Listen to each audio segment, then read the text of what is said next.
ಈಗ ಒಬ್ಬ ಬಾವಿನಲ್ಲಿ ಕೆಸರಲ್ಲಿ ಬಿದ್ದಿದ್ದಾನೆ ಅಂತ ಇಟ್ಕೊಳ್ಳಿ.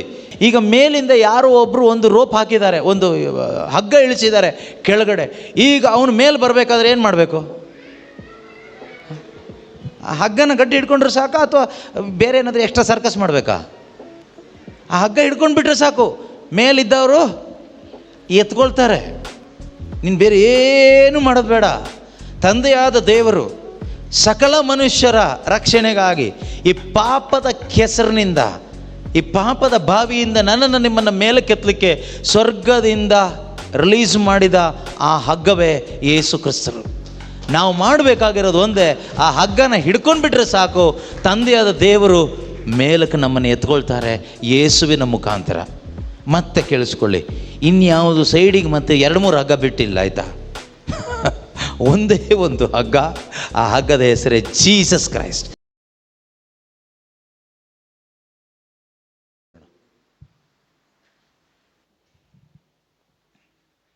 ಪ್ರೈಸ್ ದಿ ಲಾರ್ಡ್, ಹಲ್ಲೆಲೂಯಾ, ಯೇಸುವೇ ಸ್ತೋತ್ರ. ಊಟ ಮಾಡಿದ್ರಾ? ಗುಡ್. ಶರೀರಕ್ಕೆ ಆಗಿದೆ, ಈಗ ಆತ್ಮಕ್ಕೆ ಬೇಕಲ್ವಾ? ಇಲ್ಲ ಅಂದರೆ ಬರೀ ಶರೀರ ಮಾತ್ರ ಬೆಳೆಸ್ಕೊಂಡು ಏನು ಪ್ರಯೋಜನ? ಏನು ಪ್ರಯೋಜನ ಇಲ್ಲ. Flesh profits nothing. ರಕ್ತ ಮಾಂಸದಿಂದ ಏನು ಪ್ರಯೋಜನ ಇಲ್ಲ. ನಾನು ನಿಮ್ಮೊಡನೆ ಆಡಿದ ಮಾತುಗಳು ಜೀವದಾಯಕ, ದೇವರ ಆತ್ಮವನ್ನು ಬರಮಾಡ್ತದೆ. ಸೊ ದೇವರ ವಾಕ್ಯ ನಮ್ಮಲ್ಲಿ ದೇವರ ಆತ್ಮನ ಶಕ್ತಿಯನ್ನು ತಗೊಂಡು ಬರುತ್ತೆ.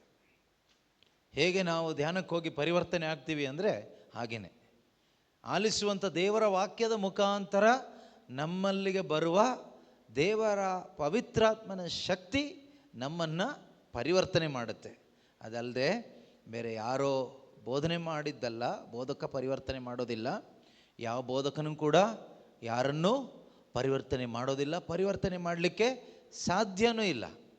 ಸೊ ಪರಿವರ್ತನೆ ತರುವಂಥದ್ದು ಪರಿಶುದ್ಧ ಆತ್ಮರು. Holy spirit brings the change in our hearts. ನಮ್ಮ ಹೃದಯಗಳಲ್ಲಿ ನಿಜವಾದ ಒಂದು ಪರಿವರ್ತನೆ ತರೋದು ಯಾರಾಗಿದ್ದಾರೆ? ಪರಿಶುದ್ಧಾತ್ಮರು. ಪವಿತ್ರಾತ್ಮರು ಯಾವ ರೀತಿಯಲ್ಲಿ ನಮಗೆ ಲಭಿಸ್ತಾರೆ? ವಾಕ್ಯದ ಮುಖಾಂತರ, ಸಂದೇಶದ ಮುಖಾಂತರ.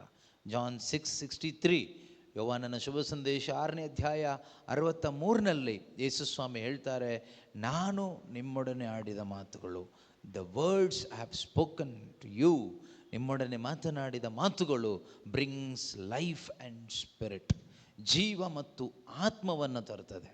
ಏನನ್ನು ತರುತ್ತಂತೆ? ನಿಜವಾದ ಜೀವ ನಮಗೆ ಸಿಗೋದೇ through the word of god. ಹೇಳಿ, ದೇವರ ವಾಕ್ಯಗಳು ದೇವರ ಜೀವವನ್ನು, ನಿಜವಾದ ಜೀವವನ್ನು, ನಿತ್ಯವಾದ ಜೀವವನ್ನು ನನಗೆ ತಂದುಕೊಡುತ್ತದೆ. ದೇವರ ನುಡಿಗಳು ಜೀವದಾಯಕ, ದೇವರ ನುಡಿಗಳು ಶಕ್ತಿದಾಯಕ, ದೇವರ ವಾಕ್ಯ ಶಕ್ತಿದಾಯಕ, ಸೌಖ್ಯದಾಯಕ. ಹಲ್ಲೆಲೂಯಾ, ಯೇಸುವೇ ಸ್ತೋತ್ರ, ಯೇಸುವೇ ವಂದನೆ, ಯೇಸುವೇ ಆರಾಧನೆ. ಹಲ್ಲೆಲೂಯಾ. ನೋಡಿ, ನಾವೆಲ್ಲರೂ ಕೂಡ ನಮ್ಮದೇ ಆದ ದಾರಿಯಲ್ಲಿ ನಾವು ಹೋಗ್ತಾ ಇರ್ತೀವಿ. ನಮಗೆ ಇಷ್ಟ ಬಂದ ಜೀವನವನ್ನು ನಾವು ಜೀವಿಸ್ತಾ ಇರ್ತೀವಿ. ನಮಗೆ ಬುದ್ಧಿ ಬಂದಾಗಿನಿಂದನೂ ದೇವರು ನಮಗೆ ಏನು ಕೊಟ್ಟಿದ್ದಾರೆ ಅಂದರೆ ಫ್ರೀಡಮ್ ಆಫ್ ಚಾಯ್ಸ್, ಒಂದು ಆಯ್ಕೆ ಮಾಡಿಕೊಳ್ಳುವ ಒಂದು ಸ್ವಾತಂತ್ರ್ಯ ಕೊಟ್ಟಿದ್ದಾರೆ. ನಮಗೆಲ್ಲರಿಗೂ ಕೂಡ ದೇವರು ಆಯ್ಕೆಯ ಒಂದು ಸ್ವಾತಂತ್ರ್ಯ ಅಥವಾ ಹಕ್ಕು ನಮಗೆ ಕೊಟ್ಬಿಟ್ಟಿದ್ದಾರೆ. ನಮ್ಮ ಪರವಾಗಿ ದೇವರು ಆಯ್ಕೆ ಮಾಡ್ಕೊಳ್ಳೋದಿಲ್ಲ, ನಮಗೇನೆ ಆಯ್ಕೆ ಮಾಡಿಕೊಳ್ಳುವ ಒಂದು ಹಕ್ಕನ್ನು, ಸ್ವಾತಂತ್ರ್ಯವನ್ನು ಅವ್ರಿಗೆ ಕೊಟ್ಟಿದ್ದಾರೆ. ಈಗ ನೀವು ಇವತ್ತು ಆಯ್ಕೆ ಮಾಡಿಕೊಂಡ್ರಿ ಧ್ಯಾನಕ್ಕೆ ಬರಬೇಕು ಅಂತ, ಕರೆಕ್ಟಾ? ಆದ್ದರಿಂದ ನಿಮಗೆ ಧ್ಯಾನಕ್ಕೆ ಬರಲಿಕ್ಕಾಗಿದೆ. ಅದೇ ರೀತಿಯಲ್ಲಿ ಈಗಲೂ ನಿಮ್ಮ ಸ್ವಾತಂತ್ರ್ಯ ಯಾರ ಹತ್ರ ಇದೆ? ಧ್ಯಾನ ಬೇಡ ನನಗೆ, ಮನೆ ಹೋಗ್ತೀನಿ ಅಂದರೆ ಹೋಗ್ಬೋದಾ? ನಿಮಗೆ ಹೋಗ್ಬೋದು ಅಲ್ವಾ? ಸೊ ಇರಬೇಕು ಅಂತ ಮನಸ್ಸು ಯಾರು ಮಾಡಬೇಕು? ದೇವ್ರು ಮಾಡಬೇಕಾ, ನೀವು ಮಾಡಬೇಕಾ? ನೀವು ಮಾಡುವಾಗ ದೇವರು ಅದಕ್ಕೆ ಸಹಾಯ ಮಾಡ್ತಾರೆ. ಹೊರಗೆ ಹೋಗ್ಲಿಕ್ಕೆ ಮನಸ್ಸು ಮಾಡುವಾಗ ಇನ್ನೊಬ್ಬ ಸಹಾಯ ಮಾಡ್ತಾನೆ. ಯಾರು? ಸೈತಾನ ಸಹಾಯ ಮಾಡ್ತಾನೆ ಹೊರಗೆ ಹೋಗ್ಲಿಕ್ಕೆ. ಯಾಕೆ ಅಂದರೆ ಅವನಿಗೆ ಆಸೆ ಏನು ಅಂದರೆ ನಾವು ಯಾರು ಕೂಡ, ಕೇಳಿಸ್ಕೊಳ್ಳಿ, ನಾವು ಯಾರು ಕೂಡ ದೇವರ ದಾರಿ ಕಂಡ್ಕೋಬಾರ್ದು. ಯಾರ ದಾರಿ ಕಂಡ್ಕೋಬಾರ್ದು? ಇನ್ನು ಯಾವ ದಾರಿಗೆ ಹೋಗ್ಬೇಕು ನಾವು? ಈಗ ಯಾವ ದಾರಿಯಲ್ಲಿ ಹೋಗ್ತಾ ಇದ್ದೀವೋ ಅದೇ ದಾರಿಯಲ್ಲಿ ಹೋಗಿ ಹಾಳಾಗಿ ಹೋಗಬೇಕು, ಸರ್ವನಾಶ ಆಗಬೇಕು ಅಂತ ಅವನ ಪ್ಲ್ಯಾನ್. ಈ ಎರಡು ದಾರಿ ನಮ್ಮ ಮುಂದೆ ಇರುತ್ತೆ. ಆದರೆ ಒಂದು ಹೇಳ್ತೀನಿ, ನಮ್ಮ ದಾರಿಗಳು ಯಾವತ್ತಿದ್ರೂ ಪಾಪದ ದಾರಿಗಳೇ. Or ways or sinful ways. Always the ways of this world is always sinful. ಈ ಲೋಕದ ದಾರಿಗಳು ಅಂದರೆ ಮನುಷ್ಯ ತೆಗೆದುಕೊಳ್ಳುವಂಥ ತೀರ್ಮಾನಗಳು, ಮನುಷ್ಯ ಮಾಡುವ ಆಲೋಚನೆಗಳು ಪ್ರತಿಯೊಂದು ಕೂಡ ಪಾಪಮಯವಾದದ್ದೇ. ಯಾಕೆ ಪಾಪಮಯ ಅಂದರೆ ಇದು ಬರೋದು ಎಲ್ಲಿಂದ? ನನ್ನ ಸ್ವಾರ್ಥ, ಈ ಸೆಲ್ಫಿಂದ ಬರೋದು. ಸ್ವಾರ್ಥಭರಿತವಾದ ಆಲೋಚನೆಗಳು, ತೀರ್ಮಾನಗಳು. ಅದಕ್ಕೆ ಯೆಶಾಯ ಪ್ರವಾದಿ ಪುಸ್ತಕದಲ್ಲಿ 55ನೇ ಅಧ್ಯಾಯ 8ರಿಂದ ಇರತಕ್ಕಂಥ ವಾಕ್ಯಗಳಲ್ಲಿ ದೇವರು ಹೇಳ್ತಾರೆ, ನನ್ನ ದಾರಿ ಅಥವಾ ಮಾರ್ಗಗಳು ನಿಮ್ಮ ಮಾರ್ಗಗಳಂತೆ ಅಲ್ಲ, ನನ್ನ ಆಲೋಚನೆಗಳು ನಿಮ್ಮ ಆಲೋಚನೆಗಳಂತೆ ಅಲ್ವೇ ಅಲ್ಲ. ಓದಿ ನೋಡೋಣ ಜೋರಾಗಿ. ಐಸಾಯ 55:8. ನನ್ನ ಆಲೋಚನೆಗಳು ನಿಮ್ಮ ಆಲೋಚನೆಗಳಂತಲ್ಲ, ನನ್ನ ಆಲೋಚನೆಗಳು ನಿಮ್ಮ ಆಲೋಚನೆಗಳಂತೆ ಅಲ್ವೇ ಅಲ್ಲ, ನನ್ನ ಮಾರ್ಗಗಳು ನಿಮ್ಮ ಮಾರ್ಗಗಳಂತಲ್ಲ, ನನ್ನ ಮಾರ್ಗಗಳು ನಿಮ್ಮ ಮಾರ್ಗಗಳಂತೆ ಅಲ್ಲ ಎಂದಿಹನು ಸರ್ವೇಶ್ವರ. ಎಂದಿಹನು ಸರ್ವೇಶ್ವರ. ಎಷ್ಟೋ ಉನ್ನತ ಆಕಾಶವು ಭೂಮಿಯಿಂದ, ಕೇಳಿಸ್ಕೊಳ್ಳಿ, ಎಷ್ಟೋ ಉನ್ನತ ಆಕಾಶ ಭೂಮಿಯಿಂದ, ಅಷ್ಟು ಉನ್ನತ ನನ್ನ ಮಾರ್ಗ, ಅಷ್ಟು ಉನ್ನತವಾದದ್ದು ದೇವರ ಮಾರ್ಗ ನಿಮ್ಮ ಮಾರ್ಗಗಳಿಗಿಂತ, ನಿಮ್ಮ ಮಾರ್ಗಗಳಿಗಿಂತ. ನನ್ನ ಆಲೋಚನೆಗಳು, ದೇವರ ಆಲೋಚನೆಗಳು ನಿಮ್ಮ ಆಲೋಚನೆಗಳಿಗಿಂತ, ನಮ್ಮ ಅಂದರೆ ಮಾನುಷಿಕವಾದ ಪ್ರಾಪಂಚಿಕವಾದ ನಮ್ಮ ಆಲೋಚನೆಗಳಿಗಿಂತ ದೇವರ ಆಲೋಚನೆ ಉನ್ನತವಾದದ್ದು, ನಮ್ಮ ಮಾರ್ಗಗಳಿಗಿಂತ ದೇವರ ಮಾರ್ಗ ಶ್ರೇಷ್ಠವಾದದ್ದು, ಪರ್ಫೆಕ್ಟ್ ಆದದ್ದು. ಈಗ ನೀವು ನಿಮ್ಮ ದಾರಿಯಲ್ಲಿ ಬದುಕ್ತಾ ಇದ್ದೀರಾ, ದೇವರ ದಾರಿಯಲ್ಲಿ ಬದುಕ್ತಾ ಇದ್ದೀರಾ? ಹೇಗೆ ಕಂಡುಕೊಳ್ಳೋದು ಹೇಗೆ? ಡೌಟ್ ಬರುತ್ತಲ್ವಾ? ಬಂದೇ ಬರುತ್ತೆ. ನೀವು ಯಾವ ಥರ ಥಿಂಕ್ ಮಾಡ್ಬೋದು ಅಂದರೆ, ನಾವು ಡೈಲಿ ಚರ್ಚಿಗೆ ಹೋಗ್ತೀವಿ, ಪ್ರೇಯರ್ ಮಾಡ್ತೀವಿ, ಆದ್ದರಿಂದ ನಾವು ದೇವರ ದಾರಿಯಲ್ಲಿ ಇದ್ದೀರಿ ಅಂತ ತಿಳ್ಕೊಳ್ಳೋರು ಅನೇಕರು ಇದ್ದೀರಿ. ನೋಡಿ, ದೇವರ ದಾರಿಯಲ್ಲಿ ನಾವು ಹೋಗ್ತಾ ಇದ್ದೀವಾ, ಲೋಕದ ದಾರಿಯಲ್ಲಿ ನಾವು ಹೋಗ್ತಾ ಇದ್ದೀವ ಅನ್ನೋದಕ್ಕೆ ಬೆಸ್ಟ್ ಟೆಸ್ಟ್ ಏನು ಅಂದರೆ, ದೇವರ ವಾಕ್ಯ ಇಟ್ಟು ಪರೀಕ್ಷೆ ಮಾಡಿ ನೋಡಿದ್ರೆ ಆಯಿತು. ದೇವರ ವಾಕ್ಯ ಇಟ್ಟು ಪರೀಕ್ಷೆ ಮಾಡಿ ನೋಡುವಾಗ ನಮಗೆ ಗೊತ್ತಾಗುತ್ತೆ ನಾವು ಯಾವ ದಾರಿಯಲ್ಲಿ ಇದ್ದೀವಿ ಅಂತ. ಬಾರೂಕ್ 3:13 ವಾಕ್ಯ ಏನು ಹೇಳುತ್ತೆ? ದೇವರ ದಾರಿಯಲ್ಲಿ ನಾವು ಇದ್ದಿದ್ದೆ ಆದರೆ ಇದು ನಮ್ಮ ಜೀವನದಲ್ಲಿ ಇರುತ್ತೆ. ಯಾವುದು? ಇದೊಂದು ಏನಂತ ಇದೆ? ಬಾರೂಕ್ ಪ್ರವಾದಿಯ ಪುಸ್ತಕ, ಪ್ರಾಫೆಟ್ ಬಾರೂಕ್, ಚಾಪ್ಟರ್ 3:13 ಏನು ಹೇಳುತ್ತೆ? ಬಾರೂಕ 3ನೇ ಅಧ್ಯಾಯ 13ನೇ ವಾಕ್ಯ ಸಿಗ್ತಾ? ದೇವರ ಮಾರ್ಗದಲ್ಲಿ ನೀನು ದೇವರ ಆಲೋಚನೆ ಪ್ರಕಾರ ನೀನು ನಡೀತಾ ಇರೋದಾದರೆ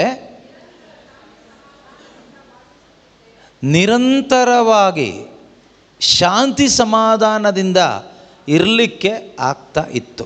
ಈಗ ನಿಮ್ಮಲ್ಲಿ ಎಷ್ಟು ಜನಕ್ಕೆ ಶಾಂತಿ ಸಮಾಧಾನವಾಗಿ ಇರಲಿಕ್ಕೆ ಆಗ್ತಾ ಇದೆಯೋ ನೀವೆಲ್ಲರೂ ದೇವ್ರ ದಾರಿಯಲ್ಲಿ ಇದ್ದೀರಿ.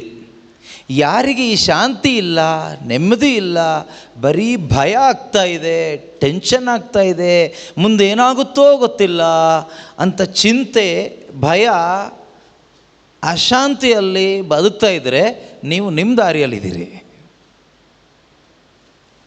ಸಿಂಪಲ್. ನೀನು ದೇವರ ದಾರಿಯಲ್ಲಿ ಬದುಕ್ತಾ ಇದ್ದೀನಿ ಅನ್ನೋದಕ್ಕೆ ಎವಿಡೆನ್ಸ್ ಏನು? ನಿನ್ನ ಹೃದಯದಲ್ಲಿ ಶಾಂತಿ ಇರ್ತದೆ. ನಿನ್ನ ಹೃದಯದಲ್ಲಿ ಏನಿರ್ತದೆ? ಶಾಂತಿ ಸಮಾಧಾನ ಇರ್ತದೆ.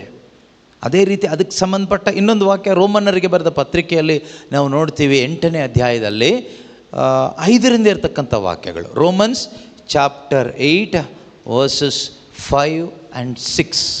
ರೋಮನ್ರಿಗೆ ಬರೆದ ಪತ್ರಿಕೆ ಅಧ್ಯಾಯ 8. Romans chapter 8 verse number 5 and 6.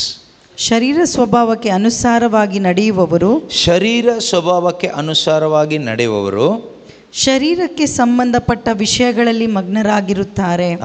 ಶರೀರಕ್ಕೆ ಸಂಬಂಧಪಟ್ಟ ವಿಷಯಗಳಲ್ಲಿ ಮಗ್ನರಾಗಿ ಇರುತ್ತಾರೆ. ಪವಿತ್ರಾತ್ಮ ಅವರಿಗೆ ಅನುಸಾರವಾಗಿ ನಡೆಯುವವರಾದರೂ, ಪವಿತ್ರಾತ್ಮ ಅವರಿಗೆ ಅನುಸಾರವಾಗಿ ನಡೆಯುವವರಾದರೂ ಆತ್ಮಕ್ಕೆ ಸಂಬಂಧಪಟ್ಟ ವಿಷಯಗಳಲ್ಲಿ ಮಗ್ನರಾಗಿರುತ್ತಾರೆ. ಆತ್ಮಕ್ಕೆ ಸಂಬಂಧಪಟ್ಟ ವಿಷಯಗಳಲ್ಲಿ ಮಗ್ನರಾಗಿರುತ್ತಾರೆ. ಇದು ಇನ್ನೊಂದು ಟೆಸ್ಟಿಂಗ್. ಓಕೆ, ಮೊದಲನೇ ನಾವೇನು ನೋಡಿದ್ವಿ? ಶಾಂತಿ ಇರುತ್ತೆ. ಏನಿರುತ್ತೆ? ಯಾರಿಗಿರುತ್ತೆ? ಚರ್ಚಿಗೆ ಬರೋರಿಗೆ ಶಾಂತಿ ಇರುತ್ತೆ ಅಂತ ಹೇಳಲಿಲ್ಲ ವಾಕ್ಯ. ಬೈಬಲ್ ಓದುವ ಎಲ್ಲರಿಗೂ ಶಾಂತಿ ಇರುತ್ತೆ ಅಂತಲೂ ಹೇಳಲಿಲ್ಲ. ಪ್ರೇಯರ್ ಮಾಡಿದ ತಕ್ಷಣ ಶಾಂತಿ ಇರುತ್ತೆ ಅಂತಲೂ ಹೇಳಲಿಲ್ಲ. ಇನ್ನು ಪ್ರೇಯರ್ ಗ್ರೂಪಲ್ಲಿದ್ದರೆ ಶಾಂತಿ ಇರುತ್ತೆ ಅಂತಲೂ ಹೇಳಲಿಲ್ಲ. ದೇವರ ದಾರಿಯಲ್ಲಿ ಇದೆಯೋ ಇಲ್ವೋ ಟೆಸ್ಟ್ ಮಾಡಬೇಕು. Are you in the ways of the lord?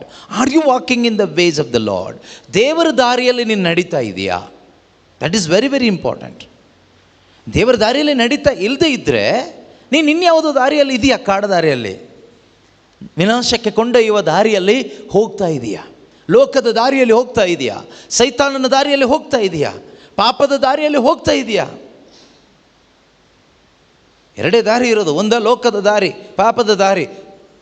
ಇನ್ನೊಂದು ದೇವರ ದಾರಿ. ಆದರೆ ದೇವರ ದಾರಿಯಲ್ಲಿ ನೀನು ನಿನ್ನ ಕುಟುಂಬ ಹೋಗ್ತಾ ಇರೋದಾದರೆ ನಿನ್ನಲ್ಲಿಯೂ ನಿನ್ನ ಕುಟುಂಬದಲ್ಲಿಯೂ ನಿನ್ನ ಜೀವಿತದಲ್ಲಿಯೂ ಶಾಂತಿ ಸಮಾಧಾನ ಇಟ್ಟಿರ್ತಾರೆ. ಇನ್ನೊಂದು ವಾಕ್ಯ 5 ರೋಮ 8:5 ನೋಡಿದ್ವಿ. For those who live according to the flesh set their minds on the things of the flesh. ಯಾರು ತಮ್ಮದೇ ಆದ ದಾರಿಯಲ್ಲಿ ಹೋಗ್ತಾರೋ ಅವರ ಮೈಂಡ್ ಯಾವುದಕ್ಕೆ ಸೆಟ್ ಆಗಿರುತ್ತೆ? ಶರೀರಕ್ಕೆ ಸಂಬಂಧಪಟ್ಟ ವಿಷಯಗಳಿಗೆ ಅವರ ಮೈಂಡ್ ಸೆಟ್ ಆಗಿರುತ್ತೆ. ಅವರ ಮೈಂಡಲ್ಲಿ ಓಡ್ತಾ ಇರೋದು ಇನ್ನು ಹೆಚ್ಚು ದುಡ್ಡು ಮಾಡೋದು ಹೇಗೆ, ಇನ್ನು ಹೆಚ್ಚು ಮಜಾ ಮಾಡೋದು ಹೇಗೆ, ಬಿಲ್ಡಿಂಗ್ ಕಟ್ಟೋದು ಹೇಗೆ. ಈ ಬರೀ ಲೋಕಕ್ಕೆ ಸಂಬಂಧಪಟ್ಟಿದ್ದು, ಶರೀರಕ್ಕೆ ಸಂಬಂಧಪಟ್ಟಿದ್ದೆ ತಲೆ ಒಳಗಡೆ ಓಡ್ತಾ ಇರುತ್ತೆ. ಅವರ ಪ್ರೇಯರ್ ಕೂಡ ಪೂರ್ತಿ ಇದೇನೆ, ಪ್ರಾರ್ಥನೆ ಪೂರ್ತಿ ಇದೇ ವಿಷಯ, ಲೋಕದ ವಿಷಯನೇ. ನನ್ನ ಜೀವನದಲ್ಲಿ ನನ್ನ ಹೆಂಡತಿ, ನನ್ನ ಮಕ್ಕಳು, ನನ್ನ ಮೊಮ್ಮಕ್ಕಳು ಎಲ್ಲರಿಗೂ ಶರೀರಕ್ಕೆ ಸಂಬಂಧಪಟ್ಟ ವಿಷಯಗಳಲ್ಲೇ ಪ್ರಾರ್ಥನೆ ವಿಷಯ ಏನು ಕೇಳಿದರೆ ಬರೀ ಇದೇನೆ. ಬ್ರದರ್ ಪ್ರೇಯರ್ ಮಾಡಿ ಮಗ ಪಾಸಾಗಬೇಕು, ಮಗಳಿಗೆ ಜಾಬ್ ಸಿಗಬೇಕು, ಹೆಣ್ಣು ನೋಡ್ತಾ ಇದ್ದೀವಿ, ಒಳ್ಳೆ ಹೆಣ್ಣು ಸಿಗಲಿಕ್ಕೆ ಪ್ರಾರ್ಥನೆ ಮಾಡಿ. ಇದೆ ಬರೀ ಈ ಶರೀರಕ್ಕೆ ಲೋಕಕ್ಕೆ ಸಂಬಂಧಪಟ್ಟ ವಿಷಯಗಳೇ ಪ್ರಾರ್ಥನಾ ವಿಷಯ, ಬೇರೆ ಏನೂ ಇಲ್ಲ ಕೇಳಲಿಕ್ಕೆ. ಯಾಕೆ ಅಂದರೆ ನಾನು ಬೆಳಗ್ಗೆ ಹೇಳಿದೆ, ಆತ್ಮದಲ್ಲಿ ಸತ್ತವರಾಗಿರ್ತಾರೆ. ಈ ಸತ್ತವರಿಗೆ ಈ ಸತ್ತ ವಿಷಯಗಳಲ್ಲೇ ಮಗ್ನರಾಗಿರ್ತಾರೆ. ಲೋಕದ ವಿಷಯ, there mind is set on the flesh, things of the flesh. ಶರೀರಕ್ಕೆ ಸಂಬಂಧಪಟ್ಟ ವಿಷಯಗಳಲ್ಲೇ ನಮ್ಮ ಮೈಂಡ್ ಹೀಗೆ ಥಿಂಕ್ ಮಾಡ್ತಾ ಇರುತ್ತೆ. ಲೋಕಕ್ಕೆ ಸಂಬಂಧಪಟ್ಟ ವಿಷಯಗಳಲ್ಲೇ ನಮ್ಮ ಮೈಂಡ್ ಓಡ್ತಾ ಇರುತ್ತೆ. ಮತ್ತು ಚರ್ಚಿಗೆ ಬರ್ತೀವಿ, ಅದೆಲ್ಲ ಕಾಮನ್ ಬರುತ್ತೆ. ರುಟೀನಾಗಿ ನಾವು ಆ ಧರ್ಮದಲ್ಲಿ ಇರೋದರಿಂದ ಅದಕ್ಕೆ ಸಂಬಂಧಪಟ್ಟ ಆಚರಣೆಗಳನ್ನ ಮಾಡ್ತೀವಿ. ಚರ್ಚಿಗೆ ಬರೋದು, ಪ್ರಾರ್ಥನೆ ಮಾಡೋದು ಅದೆಲ್ಲ ಬಾಹ್ಯವಾಗಿ ಇದ್ದಿದ್ದೆ. ಆದರೆ ಇಂಟರ್ನಲ್ಲಿ ದೇರ್ ಇಸ್ ನೋ ಕನೆಕ್ಷನ್. ಒಳಗಡೆ ಏನು ಕನೆಕ್ಷನ್ ಇರೋದಿಲ್ಲ. ದೇವ್ರಿಗೂ ನನಗೇನು ಕಾಂಟ್ಯಾಕ್ಟ್ ಪಾಯಿಂಟ್ಸ್ ಏನೂ ಇರೋದಿಲ್ಲ. ಬಾಹ್ಯವಾಗಿ ಎಲ್ಲ ಮಾಡ್ಕೊಂಡಿರ್ತೀವಿ. ಆಮೇಲೆ ನಮಗೆ ನಾವು ಹೇಳ್ಕೊಳ್ಳೋದು ನಾವು ದೇವರಲ್ಲಿದ್ದೀವಿ, ಯೇಸುನಲ್ಲಿದ್ದೀವಿ, ದೇವ್ರ ಮಕ್ಕಳು ಅಂತ ನಮಗೆ ನಾವು ಹೇಳ್ಕೋಬೇಕಷ್ಟೇ. ಹಾಗೆ ಹೇಳ್ಕೊಳ್ಳೋದ್ರಿಂದ ನಿಮಗೆ ಲಾಭ ಏನು ಕೇಳಿದ್ರೆ ಏನೂ ಇಲ್ಲ, ನಷ್ಟನೇ. ಅದೊಂದು ರೀತಿ ವಂಚನೆ. That is a kind of deception. ಅದೊಂದು ರೀತಿ ವಂಚನೆ, ಒಂದು ರೀತಿ ಸುಳ್ಳನ್ನು ನಂಬಿದಾಗ ಆಗ್ತದೆ, ಸತ್ಯವನ್ನು ನಂಬಿದಾಗ ಅಲ್ಲ. ಸತ್ಯ ನಂಬಿದರೆ ಸ್ವಾತಂತ್ರ್ಯ ಸಿಗ್ತದೆ. You shall know the truth and truth will set you free. ನೀನು ಸತ್ಯ ನಂಬಿದಾಗ ಅಥವಾ ಸತ್ಯ ಅರ್ಥಕೊಂಡಾಗ ಸ್ವತಂತ್ರವಾಗಿ ನಿನಗೆ ಬದುಕಲಿಕ್ಕಾಗ್ತದೆ. ಬಟ್ ಇವತ್ತು ನಾವು ಸುಳ್ಳನ್ನು ನಂಬಿ ಬದುಕ್ತಾ ಇದ್ದೀವಿ. ನಾವು ಏನು ನಿಜವಾಗಲೂ ಆಗಿರೋದಿಲ್ವೋ ಅದು ಆಗಿದ್ದೀವಿ ಅಂತ ನಾವು ಭ್ರಮಿಸಿ ಬದುಕ್ತಾ ಇದ್ದೀವಿ. ನಾವು ಒಳಗಡೆ ದೇವರ ಮಕ್ಕಳಾಗಿರೋದಿಲ್ಲ, ಆತ್ಮದಲ್ಲಿ ಹೊಸ ಜನ್ಮ ಪಡ್ಕೊಂಡಿರೋದಿಲ್ಲ, ಅಥವಾ ಆತ್ಮದಲ್ಲಿ ನಾವು ನಿಜವಾದ ಕ್ರೈಸ್ತರು ಆಗಿರೋದಿಲ್ಲ, ನಿಜವಾದ ಒಂದು ವಿಶ್ವಾಸ ಜೀವನಕ್ಕೆ ಬಂದಿರೋದಿಲ್ಲ. ಆದರೂ ಕೂಡ ನಾವು ವಿಶ್ವಾಸಿಗಳು, ನಾವು ಕ್ರೈಸ್ತರು, ನಾವು ದೇವರ ಮಕ್ಕಳು, ನಾವು ದೇವರಲ್ಲಿ ಇದ್ದೀವಿ ಅಂದ್ಕೊಂಡು ಬದುಕ್ತೀವಿ. ಹೀಗೆ ಅಂದ್ಕೊಳ್ಳಿಕ್ಕೆ ಕಾರಣ ಏನು ಕೇಳಿದರೆ, ನಾವು ಅನುಸರಿಸುತ್ತಿರುವ ಅನೇಕ ಸಂಪ್ರದಾಯಗಳು, ಬಾಹ್ಯವಾದ ಆಚಾರ ವಿಚಾರಗಳು, ಆಚರಣೆಗಳು, ಬಾಹ್ಯ ಆಚರಣೆಗಳು, ಬಾಹ್ಯ ಸಂಪ್ರದಾಯಗಳು, ಇವುಗಳನ್ನ ನಾವು ನಂಬಿ ಮೋಸ ಹೋಗ್ತಾ ಇದ್ದೀವಿ. ಪ್ರೀತಿಯ ಸಹೋದರ ಸಹೋದರಿಯರೇ, ಯಾವುದೇ ಬಾಹ್ಯ ಆಚರಣೆಗಳು ನಮ್ಮನ್ನು ಪರಿವರ್ತನೆ ಮಾಡೋದಿಲ್ಲ, ನಮ್ಮ ಹೃದಯವನ್ನು ನೂತನ ಮಾಡೋದಿಲ್ಲ. ನಮ್ಮ ಹೃದಯವನ್ನು ನೂತನ ಮಾಡೋದು ಯಾವುದು ಅಂದರೆ ನಮ್ಮ ಒಳಗೆ ಉಂಟಾಗುವ ಸತ್ಯದ ಅರಿವು. Only the knowledge or the conviction of the truth in our hearts renews us, makes us new creation. ನಮ್ಮನ್ನು ಹೊಸ ಸೃಷ್ಟಿಯನ್ನಾಗಿ ಮಾಡೋದು ನಮ್ಮ ಒಳಗಡೆ, ನಮ್ಮ ಹೃದಯದಲ್ಲಿ ಆಗುವಂತಹ ಸತ್ಯದ ಅರಿವು. Only truth can set us free. ಈ ಸತ್ಯ ಮಾತ್ರನೇ ನಮ್ಮನ್ನು ಹೊರಗಡೆ ಕರ್ಕೊಂಡು ಬರ್ತದೆ. ಇಲ್ಲದೇ ಇದ್ದರೆ ನಾವು ಎಲ್ಲಿದ್ದೀವೋ ಅಲ್ಲೇ ಇದ್ಕೊಂಡು ಪ್ರಾರ್ಥನೆಯೂ ಮಾಡ್ತೀವಿ, ಉಪವಾಸನೂ ಮಾಡ್ತೀವಿ, ಎಲ್ಲ ಮಾಡ್ತೀವಿ. ಇವತ್ತು ನಮ್ಮ ಪರಿಸ್ಥಿತಿ ಹೇಗಿದೆ ಪ್ರಿಯರೇ? What is our condition today? This is what our condition today. ಯಾಕೆ ಅಂದರೆ we do not know the truth. ನಮಗೆ ಸತ್ಯದ ಅರಿವು ಸಿಕ್ಕಿಲ್ಲ. ನಾವು ಸುಮ್ಮನೆ ಏನೋ ವಾಕ್ಯಗಳೊಂದಿಷ್ಟು ಕೇಳಿಸ್ಕೊಳ್ತಾ ಇದ್ದೀವಿ, ಓದ್ತಾ ಇದ್ದೀವಿ, ಬಿಟ್ಟರೆ ಸತ್ಯದ ಅರಿವು ಅಂದರೆ ಇಷ್ಟೇ. Knowledge of the truth means Jesus experience. Because Jesus says I am the truth. ಹೆಸರು ಹೇಳ್ತಾರೆ, ನಾನೇ ಸತ್ಯ. ಸತ್ಯ ಯೇಸುವಿನ ಅರಿತುಕೊಳ್ಳೋದು ಅಂದರೆ ಅನುಭವಿಸೋದು ಒಳಗಡೆ. ಯಾರಿಗೆ ಒಳಗಡೆ ಹೃದಯದಲ್ಲಿ ಯೇಸುವಿನ ಅನುಭವ ಉಂಟಾಗಿದೆಯೋ ಅವರು ನಿಜವಾಗಲೂ ಸ್ವತಂತ್ರರಾಗ್ತಾರೆ. ಅದನ್ನೇ ಯೇಸು ಹೇಳ್ತಾರೆ 36ನೇ ವಾಕ್ಯ, ಜಾನ್ 8:36.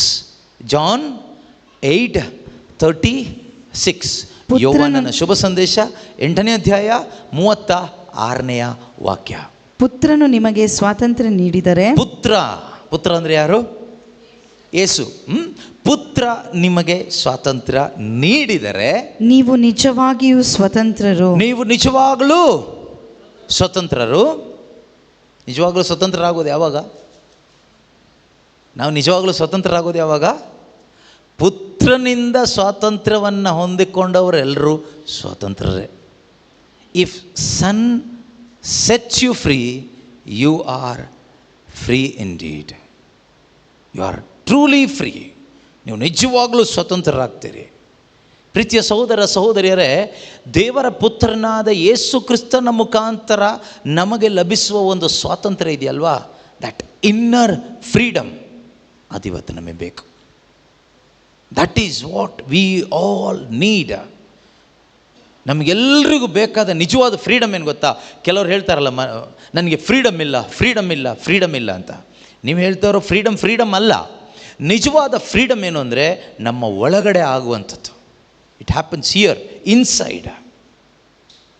ಇಲ್ಲಿ ಫ್ರೀಡಮ್ ಕೊಡಲಿಕ್ಕೆ ಒಬ್ಬರಿಗೆ ಆಗೋದು ಅದು ಯೇಸು ಕ್ರಿಸ್ತರಿಗೆ, ದೇವರಿಗೆ. Only god can set us free.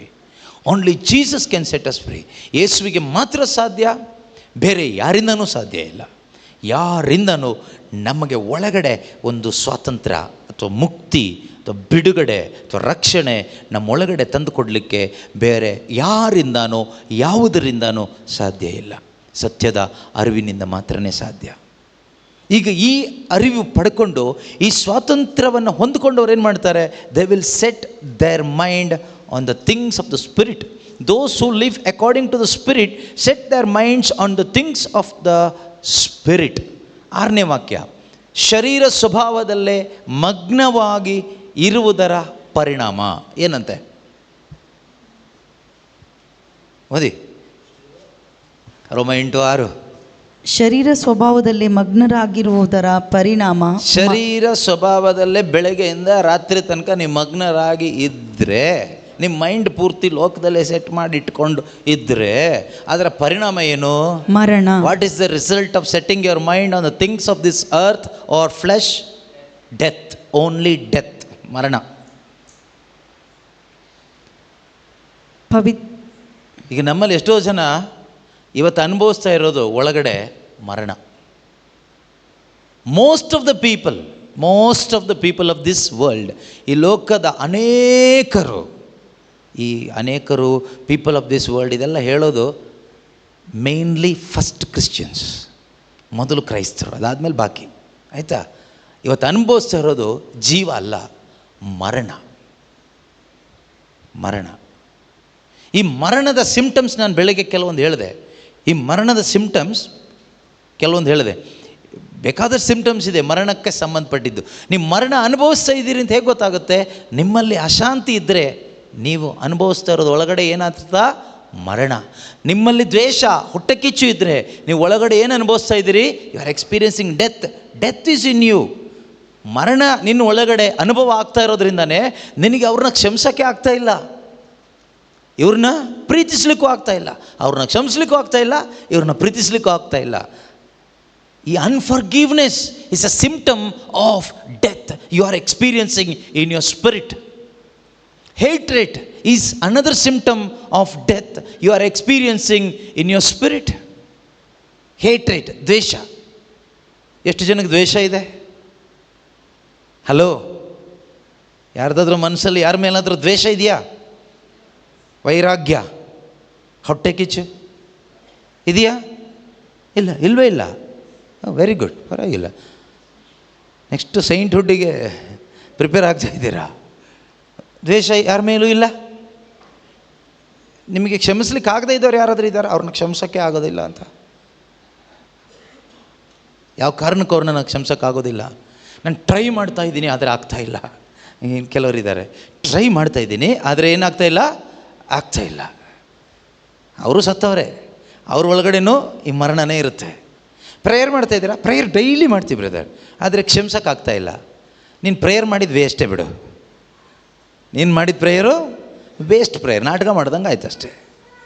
Daily ಚರ್ಚಿಗೆ ಹೋಗ್ತೀವಿ ಬ್ರದರ್, ಆದರೆ ನಮಗೆ ಅವ್ರನ್ನ ಕ್ಷಮಿಸೋಕ್ಕಾಗ್ತಾಯಿಲ್ಲ. ಸೊ ಹಾಗಾದರೆ ನೀನು ಡೈಲಿ ಹೋಗಿದ್ದು ವೇಸ್ಟೇ, ಪರಮಪ್ರಸಾದ ತಗೊಂಡಿದ್ದು ವೇಸ್ಟ್ ಆಯ್ತಲ್ಲ. ನಿನಗೆ ಕ್ಷಮಿಸೋಕ್ಕಾಗ್ತಾಯಿಲ್ಲ ಅಂದರೆ ತಗೊಂಡೇನು ಪ್ರಯೋಜನ ಆಯ್ತು ಅವಾಗ? ಏನು ಯಾವ ಲಾಭಕ್ಕೋಸ್ಕರ ತಗೊಳ್ತಾ ಇದೆಯಾ ಅಲ್ವಾ? So first you need life. ನಮಗೆ ಮೊದಲು ಬೇಕಾಗಿದ್ದೇನು ಅಂದರೆ ಜೀವ ಬೇಕು ಒಳಗಡೆ. ಮರಣದ ಸಿಂಪ್ಟಮ್ ದ್ವೇಷ, ಹೊಟ್ಟೆ ಕಿಚ್ಚು, ಓಕೆ?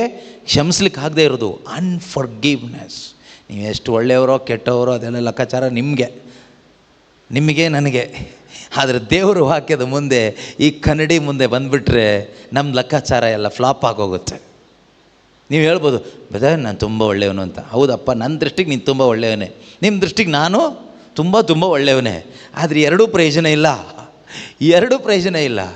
ಪ್ರಯೋಜನ ಆಗೋದು ಯಾವಾಗ ಗೊತ್ತಾ? ಒಬ್ಬರು ಮುಂದೆ ನಿಲ್ಲಬೇಕು, ಯೇಸು ಮುಂದೆ ನಿಂತ್ಕೋಬೇಕು, ವಾಕ್ಯ ಎಂಬ ಕನ್ನಡಿ ಮುಂದೆ ನಿಂತ್ಕೋಬೇಕು. ಆಮೇಲೆ ತೂಕ ಹಾಕಿ, ನನ್ನನ್ನು ನಾನು ತೂಕ ಹಾಕ್ಕೊಳ್ತೀನಿ, ನಿಮ್ಮನ್ನು ನೀವು ತೂಕ ಹಾಕ್ಕೊಳ್ಳಿ. ಆಗ ತಕ್ಕಡಿ ಸರಿಯಾಗಿ ಬಂದರೆ ಪಾಸ್, ಇಲ್ಲ ಅಂದರೆ ಮರಣ. Praise the lord, hallelujah. ಜೋರಾಗಿ ಹಾಲೆಲೂಯಾ, ಹಾಲೆಲೂಯಾ. ಯೇಸುವೇ ಸ್ತೋತ್ರ, ಯೇಸುವೇ ವಂದನೆ, ಯೇಸುವೇ ಮಹಿಮೆ. ಇದೇ ಥರ ಬೇಕಾದ್ರೆ ಸಿಂಪ್ಟಮ್ಸ್ ಇದೆ, ಆಯಿತಾ? ಇನ್ನೊಂದು, ಯಾವಾಗಲೂ ಜಿಗುಪ್ಸೆಯಲ್ಲೇ ಇರೋದು, ಯಾವಾಗಲೂ ಕೂಡ ನಿರಾಶೆಯಲ್ಲೇ ಇರೋದು, ಯಾವಾಗಲೂ ಕೂಡ ಭಯ ಅಂದರೆ ಯಾವ ಥರ ಭಯ? ಫಿಯರ್ ಆಫ್ ಫ್ಯೂಚರ್, ಭವಿಷ್ಯದ ಭಯ. ನಾಳೆ ಏನಾಗ್ಬಿಡುತ್ತೋ ಏನೋ, ನಾಳೆ ಇವತ್ತೇ ಏನಾಗುತ್ತೆ ಅಂತ ನಿನಗೆ ಗ್ಯಾರಂಟಿ ಇಲ್ಲ. ನಿನಗೆ ಚಿಂತೆ ಯಾವುದು? ನಾಳೆ ಫ್ಯೂಚರ್ ಬಗ್ಗೆ ಜಾಸ್ತಿ ಥಿಂಕ್ ಮಾಡೋರೆಲ್ಲ ಯಾರು ಗೊತ್ತಾ? ಆತ್ಮದಲ್ಲಿ ಸತ್ತವರು. ಜೀವ ಇನ್ನೂ ಬಂದಿಲ್ಲ ನಿಮ್ಮೊಳಗಡೆ. ಯಾಕೆ? ಜೀವ ಬಂದುಬಿಟ್ರೆ ನಿನ್ನ ಫ್ಯೂಚರ್ ಆಲ್ರೆಡಿ ಸೆಟ್ಲ್ ಆಗಿದೆಯಲ್ಲ, ಮತ್ತೇನು ಥಿಂಕ್ ಮಾಡೋದಿದೆ? ನಿನ್ನೊಳಗಡೆ ಜೀವ ಬಂದ ಮೇಲೆ ನಿನ್ನ ಫ್ಯೂಚರ್ ಸೆಟ್ಲ್ ಆಗಿದ್ದು ನಿನಗೆ ಕಾಣಿಸುತ್ತೆ. ಎಲ್ಲಿ? ಪರಲೋಕದಲ್ಲಿ. ಇಲ್ಲಲ್ಲ, ಭೂಮಿ ಮೇಲಲ್ಲ. ಜೀವ ಇಲ್ಲದೆ ಇದ್ದರೆ ನಿನಗೆ ಕಾಣಿಸೋದು ಬರೀ ಲೋಕನೇ. ಲೌಕಿಕವಾದ ಒಂದು ಫ್ಯೂಚರ್ ಹುಡುಕ್ತಾ ಇರ್ತೀಯ, ಅದು ಸಿಗೋದು ಇಲ್ಲ. ಉಪದೇಶಕ್ಕೆ ಹೇಳ್ತಾನಲ್ವಾ, ಏನಂತ ಹೇಳ್ತಾನೆ? ಎಲ್ಲ ಗಾಳಿಯನ್ನು ಹಿಡಿಯಲು, ಗಾಳಿನ ಹಿಂಗೆ ಹೋಗ್ಬಿಟ್ಟು, ಅಜ್ಜಿ ಗಾಳಿನ ಹಿಡ್ಕೊಬನ್ನಿ ಅಂತ ಹಿಡ್ಕೊಬರ್ತೀರಾ? ಗಾಳಿ ಸಿಗಲ್ಲ. ಮೈ ಮೇಲೆ ಯಾವ್ದಾರ ಬೇರೆ ಗಾಳಿ ಹಚ್ಕೊಂಡು ಬರ್ಬೋದು ಬೇಕಾದರೆ. ಈ ಗಾಳಿ ಸಿಗಲ್ಲ. ಬೇರೆ ಗಾಳಿನ ಮೈ ಮೇಲೆ ಸೇರಿಸ್ಕೊಂಡು ಬರ್ತಾರಲ್ಲ ಕೆಲವರು. ಏನಾಗಿದೆ ಇವರಿಗೆ? ಗಾಳಿ ಬಂದಿದೆ, ಗಾಳಿ ಸೇರ್ಕೊಬಿಟ್ಟಿದೆ ಅಂತ. ಸೊ ಪರಿಶುದ್ಧವಾದ ಗಾಳಿ ಬಂದಾಗ ಅಶುದ್ಧವಾದ ಗಾಳಿ ಎಲ್ಲ ಹೋಗುತ್ತೆ, ಇಲ್ಲದಿದ್ದರೆ ಬೇರೆ ಗಾಳಿ ತುಂಬಿಕೊಂಡಿರುತ್ತೆ. ಸೊ ಎಲ್ಲ ಬೇರೆ ಗಾಳಿಗಳು ಹೋಗಲಿ, ಪರಿಶುದ್ಧವಾದ ಗಾಳಿ ಬೀಸಲಿ ನಮ್ಮೊಬ್ಬೊಬ್ಬರ ಮನಸ್ಸಲ್ಲಿ, ನಮ್ಮೊಬ್ಬೊಬ್ಬರ ಜೀವನದಲ್ಲಿ, ಕುಟುಂಬದಲ್ಲಿ ಒಂದು ಸ್ವರ್ಗೀಯವಾದ ಗಾಳಿ ಬೀಸಲಿ ಅಲ್ವಾ? Praise the lord, hallelujah. ಈ ಗಾಳಿ ಬೀಸಿದ್ರೆ ಏನಾಗುತ್ತೆ? ನಾವು ಸ್ವರ್ಗೀಯ ವಿಷಯಗಳ ಕಡೆ ಮಗ್ನರಾಗಲಿಕ್ಕಾಗತ್ತೆ. ಇಲ್ಲದೇ ಇದ್ದರೆ ಬೇರೆ ಗಾಳಿ ನಿಮ್ಮೊಳಗಡೆ ತುಂಬಿಕೊಂಡ್ರೆ ನಿಮ್ಮ ಒಳಗಡೆ ಯಾವ ಗಾಳಿ ಇದೆಯೋ ಅದೇ ವಿಷಯನೇ ಯೋಚನೆ ಮಾಡ್ತಾ ಇರ್ತೀರಿ. ಲೋಕದ ಗಾಳಿ ತುಂಬಿಕೊಂಡ್ರೆ ಬರೀ ಲೋಕದ್ದೇ ಚಿಂತೆ.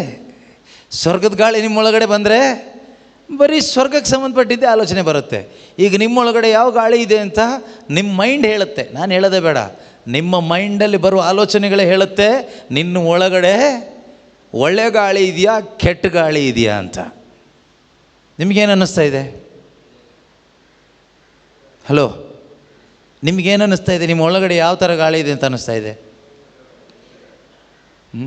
ಆಕ್ಸಿಜನ್ ಬಗ್ಗೆ ಅಲ್ಲ ನಾನು ಹೇಳ್ತಾ ಇರೋದು, ಸ್ಪಿರಿಚುವಲ್ ಗಾಳಿ ಬಗ್ಗೆ, ಆತ್ಮೀಕವಾದ ಗಾಳಿ. ಗಾಳಿ ಪ್ರಾಬ್ಲಮ್ ಅಂತ ಕೆಲವರು ಬರ್ತಾರಲ್ಲ, ಆ ಗಾಳಿ. ಕೆಲವರಲ್ಲಿ ವೈಲೆಂಟ್ ಗಾಳಿ ಇರುತ್ತೆ, ಕೆಲವರಲ್ಲಿ ಸೈಲೆಂಟ್ ಗಾಳಿ ಇರುತ್ತೆ. ವೈಲೆಂಟ್ ಗಾಳಿಗಳು ಹೇಗೋ ಮಾಡಿ ಹೀಗೆ ಜುಟ್ಟಿಗೆ ಹಿಡಿದು ಹೇಗೋ ತಿರುಗಿಸ್ತಾ ಇರ್ತಾರೆ, ಅವ್ರ ಮೇಲೆ ಉಪ್ಪು ಎಣ್ಣೆ ಎಲ್ಲ ಹಾಕಿ ಸುಮಾರು ಜನ ಎಲ್ಲ ಪ್ರೇಯರ್ ಮಾಡಿ ಆ ಗಾಳಿ ಹೋಗುತ್ತೆ. ಇನ್ನು ಕೆಲವು ಸೈಲೆಂಟಾಗಿ ಗಾಳಿ ಇರುತ್ತೆ, ಗೊತ್ತೇ ಆಗಲ್ಲ ಗಾಳಿ ಇರೋದು. ಚರ್ಚಲ್ಲೂ ಇರ್ತಾರೆ, ಪ್ರೇಯರಲ್ಲೂ ಇರ್ತಾರೆ, ಪ್ರೇಯರ್ ಗ್ರೂಪಲ್ಲೂ ಇರ್ತಾರೆ, ದೇವರಲ್ಲಿ ಇದ್ದೀನಿ ಅಂತ ತಿಳ್ಕೊಂಡು ಅಲ್ಲೇ ಇರ್ತಾರೆ. ಆದರೆ ತಲೆ ಮಾತ್ರ ಭವಿಷ್ಯದ ಆಲೋಚನೆ ಮಾಡ್ತಾ ಇರುತ್ತೆ, ಲೋಕದ್ದೇ ಚಿಂತೆ. ಅದು ಇನ್ನೊಂದು ಥರ ಗಾಳಿ. ಈ ಗಾಳಿ ಯಾರಿಗೂ ಕಾಣಿಸಲ್ಲ. ಅದು ನಮ್ಮ ಮುಖ ನೋಡಿದ್ರೆ ಗೊತ್ತಾಗುತ್ತೆ ಯಾವ ಗಾಳಿ ಇದೆ ಒಳಗಡೆ ಅಂತ. ನಮ್ಮ ಮುಖಗಳಲ್ಲಿ ಗೊತ್ತಾಗುತ್ತೆ ಕೆಲವೊಂದು ಗಾಳಿಗಳು ಯಾವುದಿದೆ ಅಂತ. ಕೆಲವೊಂದು ಅದು ಗೊತ್ತಾಗೋದಿಲ್ಲ. ಮುಖ ಮೇಕಪ್ ಮಾಡ್ಕೊಬಿಡ್ತೀವಲ್ಲ, ಸುಣ್ಣಂಬಳಿ ಸಮಾಧಿ ಥರ ಒಂದಿಷ್ಟು ಹಾಕೋಬಿಟ್ರೆ ಗೊತ್ತಾಗೋದಿಲ್ಲ ಯಾವ ಗಾಳಿ ಇದೆ ಅಂತ. ಆದರೆ ದೇವ್ರ ವಾಕ್ಯದ ಮುಂದೆ ಎಲ್ಲ ಗಾಳಿನೂ ಹೊರಗೆ ತಗೊಂಡು ಬರ್ತಾರೆ ದೇವರು. Praise the Lord. ನಿಂದು ಈ ಗಾಳಿ ನಾಟಕ ಎಲ್ಲ ನಡೆಯೋದೇ ಇಲ್ಲ ದೇವ್ರ ವಾಕ್ಯದ ಮುಂದೆ. ಸರೆಂಡರ್ ಆಗಲೇಬೇಕು. ಎಲ್ಲೂ ನಾಟಕ ಮಾಡಿ ಜಯಿಸ್ಬೋದು, ಆಯಿತಾ? ಎಲ್ಲಿ ಬೇಕಾದರೂ ಈ ಪ್ರಪಂಚದಲ್ಲಿ ಯಾರ ಮುಂದೆ ಬೇಕಾದರೂ ನಾಟಕ ಮಾಡಿ ಜಯಿಸ್ಬೋದು. ಆದರೆ ದೇವರ ವಾಕ್ಯದ ಮುಂದೆ ನೀನು ಯಾವ ನಾಟಕನೂ ನಡೆಯಲ್ಲ, ಜಯಿಸೋಕ್ಕಾಗೋದೂ ಇಲ್ಲ. ಯಾಕೆ ಗೊತ್ತಾ? ಅದು ಇಬ್ಬಾಯಿ ಕತ್ತಿಗಿಂತಲೂ ಹರಿತವಾದದ್ದು.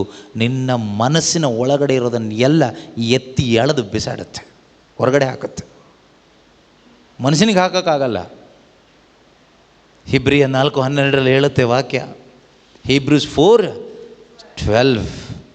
ಹಿಬ್ರಿಯ 4:12. ಆವಾಗ ನಮ್ಗೆ ಅರ್ಥ ಆಗುತ್ತೆ, ಅಯ್ಯೋ ಇಷ್ಟು ವರ್ಷ ಹಾಗಾದರೆ ನಾಟಕ ಮಾಡಿಕೊಂಡ ನಾನು ಬದುಕಿದ್ದು, ಇಷ್ಟು ವರ್ಷ ಹಾಗಾದರೆ ಆತ್ಮದಲ್ಲಿ ಸತ್ತವನಾಗಿದ್ದ ಪರಮಪ್ರಸಾದ ತಗೊಂಡಿದ್ದು ಅಂತ ಯಾವಾಗ ಗೊತ್ತಾಗುತ್ತೆ?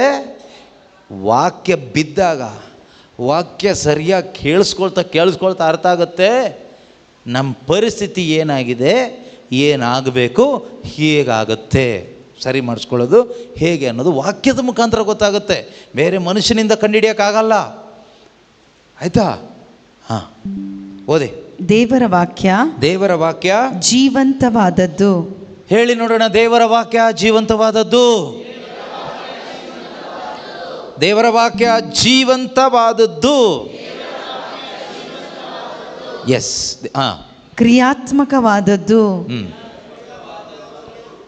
ಎಂಥ ಇಬ್ಬಾಯಿ ಕತ್ತಿಗಿಂತಲೂ ಹರಿತವಾದದ್ದು. ಪ್ರಾಣ ಮತ್ತು ಆತ್ಮಗಳ, ಕೀಲು ಮತ್ತು ಮಜ್ಜೆಗಳ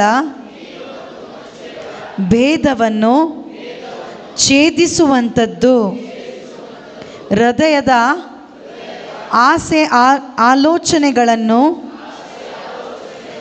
ವಿವೇಚಿಸುವಂಥದ್ದು.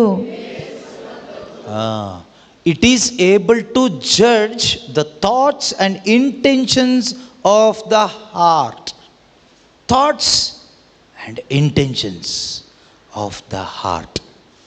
ನಿನ್ನ ಥಾಟ್ಸ್ ಏನಾಗಿದೆ? What are the intentions of your life? ನಿನ್ನ ಜೀವನದ ಉದ್ದೇಶಗಳೇನಾಗಿದೆ, ತೀರ್ಮಾನಗಳೇನಾಗಿದೆ, ನಿನ್ನ ಮೈಂಡಲ್ಲಿ ನಿನ್ನ ಥಿಂಕಿಂಗ್ ಪ್ಯಾಟರ್ನ್, ನಿನ್ನ ಆಲೋಚನಾ ವೈಖರಿ, ಆಲೋಚನಾ ರೀತಿ ಏನಾಗಿದೆ? ನೋಡೋರಿಗೆ ನೀವೆಲ್ಲರೂ ಹೇಗೆ ಕಾಣ್ತೀರಿ? ತುಂಬ ಒಳ್ಳೆಯವ್ರ ಥರ ಕಾಣ್ತೀರಿ. ನಾವು ಹೇಳ್ತೀವಲ್ವಾ, ಇವ್ರಿಗೆ ಈ ಥರ ಆಗಬಾರ್ದಾಗಿತ್ತು, ಇವ್ರು ತುಂಬ ಒಳ್ಳೆಯವ್ರು ಬ್ರದರ್. ಯಾವ ಲೆಕ್ಕದಲ್ಲಿ ಒಳ್ಳೆಯವನು ಹೇಳಪ್ಪ, list ಕೊಡೀಗ.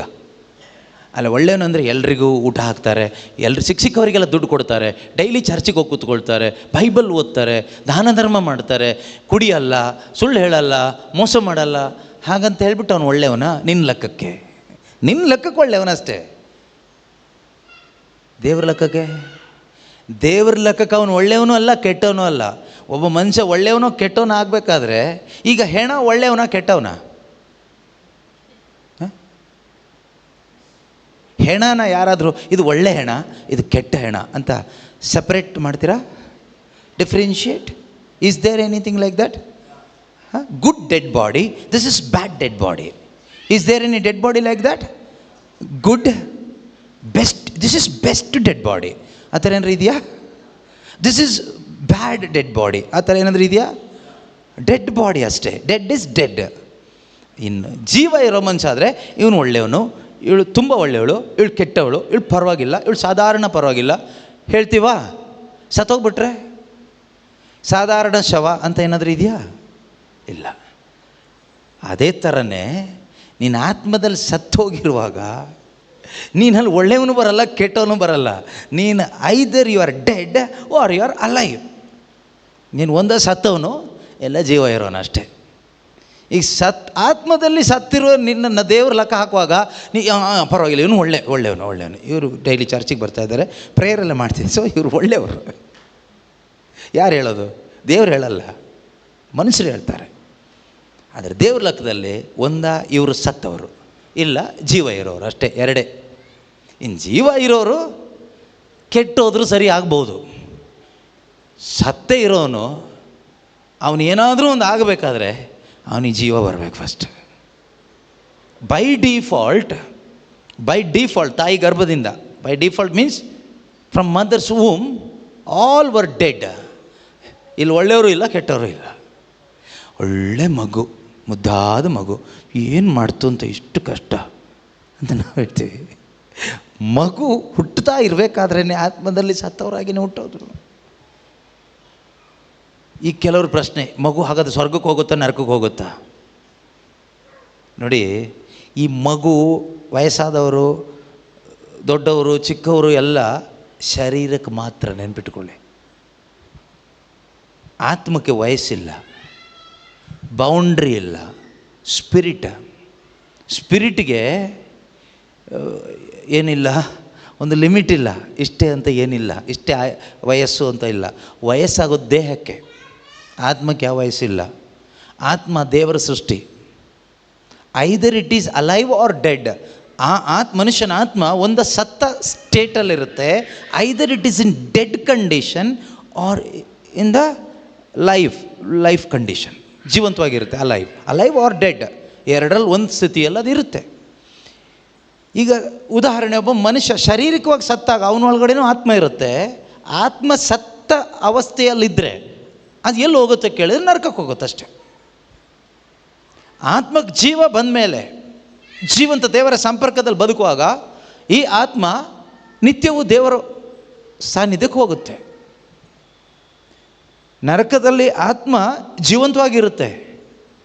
Dead spirit will live for ever in hell, away from the presence of God. ದೇವರ ಸಾನ್ನಿಧ್ಯದಿಂದ ಎಂದೆಂದೂ ಬೇರ್ಪಟ್ಟು ಆ ನರಕದಲ್ಲಿ ಇರುತ್ತೆ. ಅದೇ ರೀತಿ ಜೀವ ಇರುವ ಆತ್ಮ, ಜೀವಂತ ಆತ್ಮ ಹೊಂದಿರೋ ಒಬ್ಬ ಮನುಷ್ಯ ಸತ್ತಾಗ, ಆತ್ಮಕ್ಕೆ ಜೀವ ಇದೆ, ಫಿಸಿಕಲ್ ಡೆತ್ ಎಲ್ರಿಗೂ ಬರುತ್ತದು. ಸತ್ತಾಗ ಅವನು ಶಾಶ್ವತವಾಗಿ ದೇವರ ಸಾನ್ನಿಧ್ಯದಲ್ಲಿ ಜೀವಿಸ್ತಾನೆ. ಯಾಕೆ ಅಂದರೆ ಅವನ ಆತ್ಮಕ್ಕೆ ಇಲ್ಲಿಂದ ಅವನು ಜೀವ ಪಡ್ಕೊಂಡಿದ್ದಾನೆ. ಸತ್ತ ಮೇಲೆ ಆತ್ಮಕ್ಕೆ ಜೀವ ಪಡ್ಕೊಳ್ಳಿಕ್ಕೆ ಚಾನ್ಸ್ ದೇವರು ಕೊಟ್ಟಿಲ್ಲ, ನೆನ್ಪಿಟ್ಕೊಳ್ಳಿ. ಸತ್ತ ಮೇಲೆ ಯಾರನ್ನೂ ಬದುಕಿಸ್ಲಿಕ್ಕೆ ಆಗೋಲ್ಲ. ಮತ್ತೆ once is dead, it's waiting for the judgement, ತೀರ್ಪಿಗಾಗಿ ಕಾಯಬೇಕಷ್ಟೆ. ಬದುಕಿರುವಾಗಲೇ ಈಗಲೇ ಜಡ್ಜ್ಮೆಂಟ್, ಇಲ್ಲಿ ಗೊತ್ತಾಗುತ್ತೆ ನಮಗೆ ನಾನು ಎಲ್ಲಿ ಹೋಗ್ತೀನಿ ಅಂತ. ಸತ್ತ ಮೇಲೆ ಅಲ್ಲಿ ಗೊತ್ತಾಗಲ್ಲ. ಅದರಿಂದ ಪ್ರೀತಿಯ ಸಹೋದರ ಸಹೋದರಿಯರೇ, ಸುಮ್ಮನೆ ಈ ಬೈಬಲಲ್ಲಿ ಈ ವಿಷಯಗಳನ್ನೆಲ್ಲ ಬರೆದಿಟ್ಟಿಲ್ಲ. ಇದಕ್ಕೆಲ್ಲ ತುಂಬ ಅರ್ಥ ಇದೆ. ಇದು ಏನೋ ಬೋಧನೆ ಮಾಡಲಿಕ್ಕೋಸ್ಕರ ಬರೆದಿಟ್ಟಿದ್ದಲ್ಲ. ಇದು ಬೈಬಲ್ ಉದ್ದೇಶ ನಾವೆಲ್ಲರೂ ನಿತ್ಯ ಜೀವ ಪಡ್ಕೋಬೇಕು. ನಾವು ಯಾರೂ ಕೂಡ ಆತ್ಮದಲ್ಲಿ ಸತ್ತವರಾಗಿ ಭೂಮಿಯಲ್ಲಿ ಬದುಕೋ ದೇವರಿಗೆ ಇಷ್ಟ ಇಲ್ಲದೆ ಇರೋ ಕಾರ್ಯ. ಆದರೆ ಸೈತಾನನಿಗೆ ತುಂಬ ಇಷ್ಟ. ನೀನು ಹೇಗಾದರೂ ಇರು, ಪರವಾಗಿಲ್ಲ, ಚರ್ಚಿಗೆ ಒಂದು ಹೋಗಿ ಬಂದರೆ ಸಾಕು, ಎಲ್ಲ ಒಳ್ಳೆಯದಾಗ್ಬಿಡುತ್ತೆ. ಅದು ಸೈತಾನ ಹೇಳುವ ಸುಳ್ಳು. ನೀನು ಮೊದಲು ನಿನ್ನ ಆತ್ಮಕ್ಕೆ ಜೀವ ಬರಬೇಕು. ನಿನ್ನ ಆತ್ಮಕ್ಕೆ ಜೀವ ಇಲ್ಲದೆ ಇದ್ದರೆ ಏನು ಪ್ರಯೋಜನ ಹೇಳಿ? ಇವತ್ತು ಎಷ್ಟೋ ಜನ ನಾವು ಕ್ರೈಸ್ತರು ಆತ್ಮದಲ್ಲಿ ಸತ್ತವರಾಗಿ ಬಂದ್ಬಿಟ್ಟಿದ್ದೀವಿ. ಗೊತ್ತಿಲ್ಲದೆ, ವಾಕ್ಯ ಗೊತ್ತಿಲ್ಲ, ಸತ್ಯದ ಅರಿವಿಲ್ಲ, ದೈವ ಜ್ಞಾನ ಇಲ್ಲ, ಶುಭ ಸಂದೇಶ ಇಲ್ಲ, ಏನೋ ಬರೆದಿದ್ದಾರೆ ಓದ್ತಾ ಹೋಗ್ತೀವಿ. ಇದು ಏನು ಅನ್ನೋದನ್ನು ನಾವು ಥಿಂಕ್ ಮಾಡೋದೇ ಇಲ್ಲ. It is speaking to me. ಇದು ನನ್ನ ಜೊತೆಗೆ ಮಾತಾಡ್ತಾ ಇದೆ. ದೇವರು ನನ್ನ ಜೊತೆಗೆ ಮಾತಾಡ್ತಾ ಇದ್ದಾರೆ. ಯಾಕೆ? Because he loves me. ನನ್ನನ್ನು ಅವ್ರು ಪ್ರೀತಿಸ್ತಾ ಇದ್ದಾರೆ. ಏನು ಬಯಸ್ತಾ ಇದ್ದಾರೆ ಹಾಗಾದರೆ ದೇವರು ನನ್ನಿಂದ? ದೇವರು ನಿನ್ನನ್ನೇ ಬಯಸ್ತಾ ಇದ್ದಾರೆ. ಯುವರ್ ಕಂಪ್ಲೀಟ್ ಸಾಲ್ವೇಷನ್, ನಿನ್ನ ಸಂಪೂರ್ಣ ವಿಮೋಚನೆ ದೇವರು ಬಯಸ್ತಾ ಇದ್ದಾರೆ. ನಿನ್ನನ್ನು ಪೂರ್ತಿಯಾಗಿ ದೇವರು ಬಯಸ್ತಾ ಇದ್ದಾರೆ. ನೀನು ನರಕದಲ್ಲಿ ಹೋಗೋದು ದೇವರಿಗೆ ಇಷ್ಟ ಇಲ್ಲ, ಅದೇ ದೇವರು ಬಯಸ್ತಾ ಇರೋದು. ನೀನು ನಿತ್ಯ ಜೀವ ಪಡ್ಕೊಳ್ಳೋದೇ ದೇವರು ಬಯಸ್ತಾ ಇರೋದು. ನಿನ್ನ ಈ ನಿತ್ಯ ಜೀವಕ್ಕೋಸ್ಕರ ದೇವರು ಮನುಷ್ಯನಾಗಿ ಬಂದು ಶಿಲುಬೆ ಮೇಲೆ ಪ್ರಾಣ ಕೊಟ್ಟರು, ಬೇರೆ ಯಾವುದಕ್ಕೋಸ್ಕರ ಅಲ್ಲ. ನಮಗೇನೋ ಒಂದು ಈ ಲೋಕದಲ್ಲಿ ನಾವು ಸೆಟ್ಲ್ ಆಗಲಿ ಅಂತ ಅಲ್ಲ. ಯೇಸು ಕ್ರಿಸ್ತರು ಈ ಭೂಮಿಗೆ ಬಂದು ನಮಗಾಗಿ ಪ್ರಾಣ ಕೊಟ್ಟಿರೋದು. ನಾವು ಹೇಳೋ ಸೆಟ್ಲ್ ಆಗೋದು ಅಂತೀವಲ್ಲ, ಅದಕ್ಕೋಸ್ಕರ ಅಲ್ಲ, ನಮಗೆ ನಿತ್ಯ ಜೀವ ಸಿಗಲಿಕ್ಕೆ. ಜಾನ್ 3:16 ಅದೇ ಹೇಳುತ್ತೆ, god so loved the world. ದೇವರು ಲೋಕವನ್ನು ತುಂಬ ಪ್ರೀತಿ ಮಾಡಿದರು. ಯಾಕೆ ಅಂದರೆ whoever believes in him, god so loved the world that he gave his only son, only begotten son, he offered Jesus to us. ಯೇಸುವನ್ನು ನಮಗಾಗಿ ದೇವರು ಬಲಿ ಕೊಟ್ಟರು. ಯಾಕೆ? So that we may believe in him. ಆತನಲ್ಲಿ ವಿಶ್ವಾಸ ಇಟ್ಟು ಏನು ಪಡ್ಕೊಳ್ಳಿಕ್ಕೆ? ಏನು ಲೋಕದ ಪಡ್ಕೊಳ್ಳಿಕ್ಕೆ ಅಲ್ಲ, ನಿತ್ಯ ಜೀವ ಪಡ್ಕೊಳ್ಳಿಕ್ಕೆ. ನಿತ್ಯ ಜೀವ ಪಡ್ಕೊಳ್ಳಿಕ್ಕೋಸ್ಕರ ಮಾತ್ರನ ಅಂತ ಕೇಳಿದರೆ ಹೌದು, ಮಾತ್ರನೇ. That is ultimate to receive eternal life. ಈ ಲೈಫ್ ನಮ್ಮೊಳಗಡೆ ಬರುತ್ತೆ. ಇದು ಬಂದಾಗಲೇ, ಅಥವಾ ಯೇಸು ನಮ್ಮೊಳಗಡೆ ಬಂದಾಗ, ಪರಿಶುದ್ಧಾತ್ಮರು ನಮ್ಮೊಳಗಡೆ ಬಂದಾಗ, ಪ್ರೀತಿಯ ಸಹೋದರ ಸಹೋದರಿಯರೇ, then only we can set our mind on the things above. ನಾವು ಮೇಲಿನ ವಿಷಯಗಳ ಕಡೆ, ಸ್ವರ್ಗ ರಾಜ್ಯದ ವಿಷಯಗಳ ಕಡೆ ನಾವು ಮೈಂಡ್ ಸೆಟ್ ಮಾಡ್ಕೊಳ್ಳಿಕ್ಕಾಗುತ್ತೆ. ಒಂದೇ ದಿನಕ್ಕೆಲ್ಲ 100ಕ್ಕೆ 100 ಸೆಟ್ ಮಾಡ್ಕೊಂಡು ಬದುಕ್ತೀವಿ ಅನ್ನೋದು ಸುಳ್ಳು, ಅದಲ್ಲ. ವಿ ಕ್ಯಾನ್, ನಮ್ಮಿಂದ ಸಾಧ್ಯ, ನಮ್ಮಿಂದ ಸಾಧ್ಯ. ನಮಗೊಂದು ಚಾಯ್ಸ್ ಬರುತ್ತೆ ಅಲ್ಲಿ. ಬೇಕಾದರೆ ಆಗ ನೀನು ನಿನ್ನ ಮೈಂಡನ್ನು ಸ್ವರ್ಗೀಯ ವಿಷಯಗಳ ಕಡೆ ಸೆಟ್ ಮಾಡ್ಕೊಂಡು ಬದುಕಲಿಕ್ಕೆ ಆಗುತ್ತೆ. You will get the strength of the Holy Spirit in your spirit. ನಿನ್ನ ಆತ್ಮದಲ್ಲಿ ಪರಿಶುದ್ಧಾತ್ಮನ ಶಕ್ತಿ ಬಂದಾಗ ನಿನ್ನ ಮೈಂಡನ್ನು ಸೆಟ್ ಮಾಡಲಿಕ್ಕಾಗುತ್ತೆ. ಆಗಲೂ ದೇವರು ನಿನ್ನ ಮೈಂಡ್ ಕೈ ಹಾಕೋದಿಲ್ಲ. ಚಾಯ್ಸ್ ನಿನ್ನ ಹತ್ರನೇ ಇರುತ್ತೆ. ಬೇಕಾದರೆ ಮತ್ತೆ ಹೋಗಿ, ಯಾವ ಪೇತ್ರರು ಹೇಳ್ತಾರಲ್ವ, 2 ಪೇತ್ರ 2:22 ಒಂದು ವಾಕ್ಯ ಇದೆ ನೋಡಿ, ತುಂಬ ಚೆನ್ನಾಗಿದೆ. ರಕ್ಷಣೆ ಪಡ್ಕೊಂಡು ಆದಮೇಲೂ ಕೂಡ ಒಬ್ಬ ಮನುಷ್ಯ ಮತ್ತೆ ತನ್ನ ಹೊಲಸು ಜೀವನಕ್ಕೆ, ಪಾಪ ಜೀವನಕ್ಕೆ ಮರಳಿ ಹೋಗಲಿಕ್ಕೆ ಅವಕಾಶ ಇದೆ, ಅವಕಾಶ ಇದೆ. You have the choice to go back to hell, that old way of life, the way of death. ಮರಣದ ದಾರಿಯಲ್ಲಿ ಹೋಗಲಿಕ್ಕೆ still you have open way, ತೆರೆದ ಹಾದಿ ಇರುತ್ತೆ. ದೇವರು ಅವ್ರ ಬಗ್ಗೆ ನೊಂದ್ಕೊಂಡು ಹೇಳ್ತಾರೆ ಪೇತ್ರರ ಮುಖಾಂತರವಾಗಿ, ಅವರು ಇದನ್ನು ಯೇಸುನ ಕಂಡುಕೊಳ್ಳದೆ ಇದ್ರೇ ಚೆನ್ನಾಗಿತ್ತು ಅಂತ. ಕೆಲವರು ಹೇಳ್ತಾರಲ್ವ, ಇವರು ಮದುವೆ ಆಗದೆ ಇದ್ದಿದ್ರೇ ಚೆನ್ನಾಗಿತ್ತು.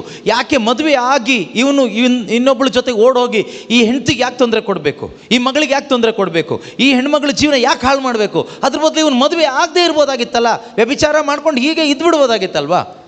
ಯಾಕೆ ಮದುವೆ ಆದಮೇಲೆ ಮತ್ತೆ ಅದೇ ವ್ಯಭಿಚಾರ ಜೀವನಕ್ಕೆ ಹೋಗಿ ಇವಳಿಗೆ ಯಾಕೆ ಈ ರೀತಿ ಮಾಡಬೇಕು?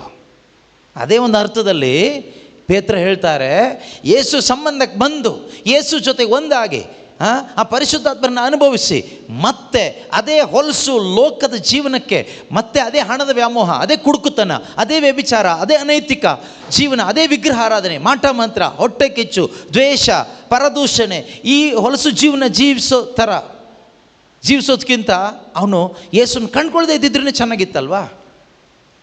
ಯಾಕೆ ಯೇಸು ಅನ್ನೋ ಆ ನಾಮಕ್ಕೊಂದು ಅವಮಾನ ಮಾಡಿ ಮಸಿ ಬೆಳೆದು ಯಾಕೆ ಹೋಗಬೇಕು? ಯಾಕೆ ಹೆಣ್ಮಗಳಿಗೆ ತಾಳಿ ಕಟ್ಟಿ ಇವನು ಹೆಂಡತಿ ಅಂತ ಊರವರಿಗೆಲ್ಲ ತಿಳಿಸಿ ಈಗ ಇವಳ ಹೆಸರಿಗೆ ಮಸಿ ಬೆಳೆದು ಯಾಕೆ ಇನ್ನೊಬ್ಬನ ಜೊತೆಗೆ ಹೋಗಬೇಕು? ಇಂಥ ಹೊಲಸು ಜೀವನ ಯಾಕೆ ಜೀವಿಸಬೇಕು? ಅದ್ರ ಬದಲು ಇವನು ಹಾಗೆ ಹೋಗ್ಬಿಟ್ಟಿದ್ದಿದ್ರೆ ಇವಳ ಹೆಸರು ಹಾಳಾಗ್ತಿರ್ಲಿಲ್ವಲ್ಲ. ಈ ಕ್ರಿಶ್ಚಿಯನ್ ಅಂತ ಈ ಹೆಸರು ತಗೊಂಡ್ಮೇಲೆ ಯಾಕೆ ಪಿಶಾಚಿ ಮಗನಾಗಿ ಬದುಕಬೇಕು? ಅದಕ್ಕಿಂತ ನೀನು ಈ ಕ್ರಿಶ್ಚಿಯನ್ ಅನ್ನೋ ಆ ಒಂದು ನಾಮಧಾರಿ ಹೊಂದ್ಕೊಳ್ಳದೆ ಇದ್ದಿದ್ರೇ ಚೆನ್ನಾಗಿತ್ತಲ್ವಾ. ಅದು ಆ ವಾಕ್ಯದ ಅರ್ಥ. ಓದಿ ಈಗ. ನಾಯಿ ತಾನು ಕಕ್ಕಿದ್ದನ್ನೇ ನೆಕ್ಕಲು ಹೋಯಿತು. ನೀನು ಕ್ರೈಸ್ತನಾಗಿ ಪಿತಾಸುತ ಪವಿತ್ರಾತ್ಮ ನಾಮದಲ್ಲಿ ದೀಕ್ಷಾ ಸ್ನಾನ ಪಡ್ಕೊಂಡು ಯೇಸು ಸ್ವಾಮಿ ಶರೀರ ರಕ್ತ ಸ್ವೀಕಾರ ಮಾಡಿ ಶುಭ ಸಂದೇಶವನ್ನು ಕೇಳಿ ಯೇಸು ನನ್ನ ರಕ್ಷಕ ಅಂತ ಒಪ್ಕೊಂಡು ಡಿಕ್ಲೇರ್ ಮಾಡಿ ನಂಬಿ ಜೀವನ ಪ್ರಾರಂಭ ಮಾಡಿ ಮತ್ತೆ ನೀನು ಹೋಗಿ ನೆಕ್ಕೋದಾದರೆ, ಗಲೀಜನ್ನ ತಿನ್ನೋದಾದರೆ, ವಾಕ್ಯ ಹೇಳುತ್ತೆ ನಾಯಿ ತಾನು ಕಕ್ಕಿದ್ದನ್ನು ತಿನ್ನಲು ಹೋಯಿತು ಮತ್ತು ಮೈ ತೊಳೆದ ಹಂದಿ ಕ್ಲೀನಾಗಿ ಮಾಡಿದ ನೀಟಾದ ಹಂದಿ ಕೊಳಚೆಯಲ್ಲಿ ಹೊರಳಲು ಹೋಯಿತು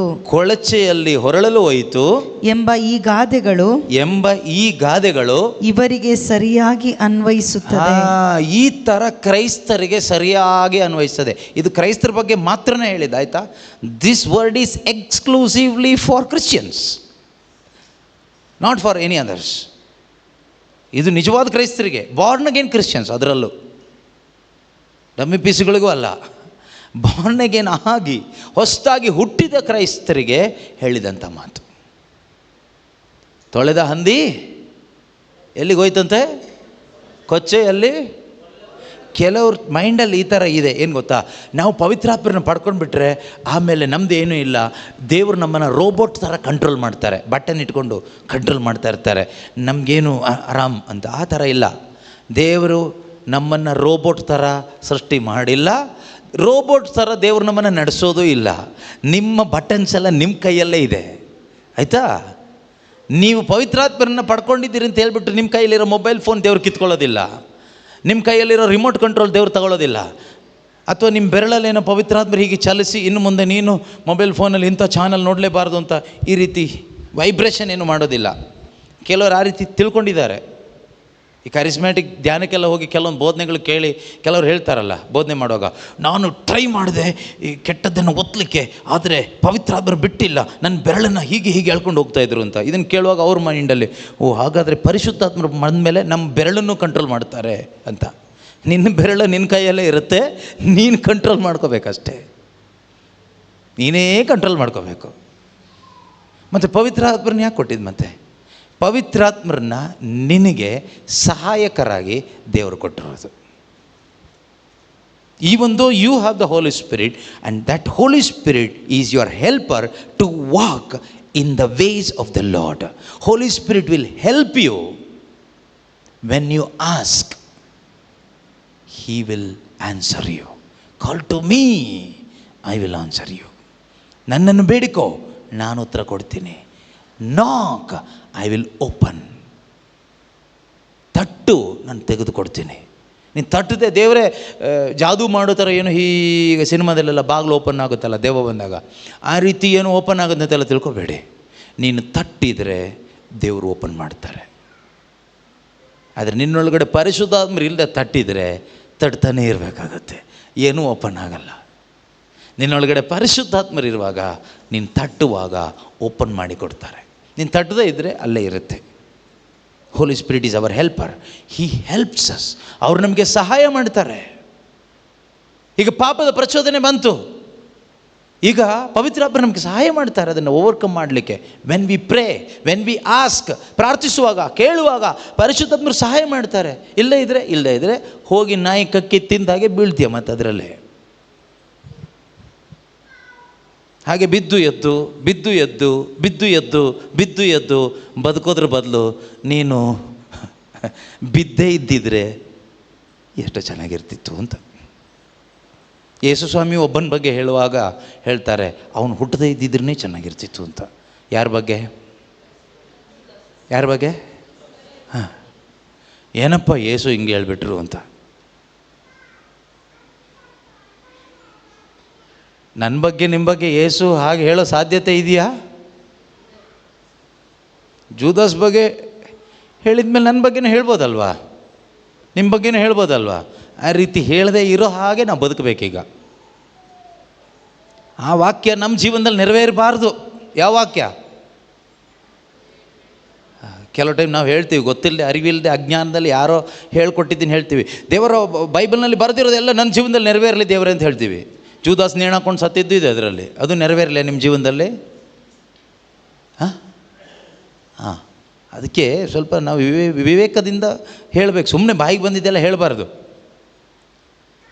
ಅದು ಕೆಲವು ವಾಕ್ಯಗಳು ನೆರವೇರಬಾರ್ದು ನಮ್ಮ ಜೀವನದಲ್ಲಿ. ಇಸ್ರಾಯೇಲ್ ಜನರ ಜೀವಿತದಲ್ಲಿ ನೆರವೇರುವ ಅನೇಕ ಕಾರ್ಯಗಳು ನನ್ನ ಜೀವನದಲ್ಲಿ ನೆರವೇರಕೂಡ್ದು. ದೇವ್ರ ಹತ್ರ ಹೇಳಬೇಕು, ದೇವರೇ ಇದು ನೆರವೇರಬಾರ್ದು ನನ್ನ ಜೀವನದಲ್ಲಿ ಅಂತ. ಅವರೆಲ್ಲರೂ ಮರುಭೂಮಿಯಲ್ಲಿ ಬಿದ್ದು ಹಾಳಾದರೂ ಅವಿಶ್ವಾಸದ ನಿಮಿತ್ತ, ಅದು ನನ್ನ ಜೀವನದಲ್ಲಿ ಆಗಬಾರ್ದು ದೇವರೇ.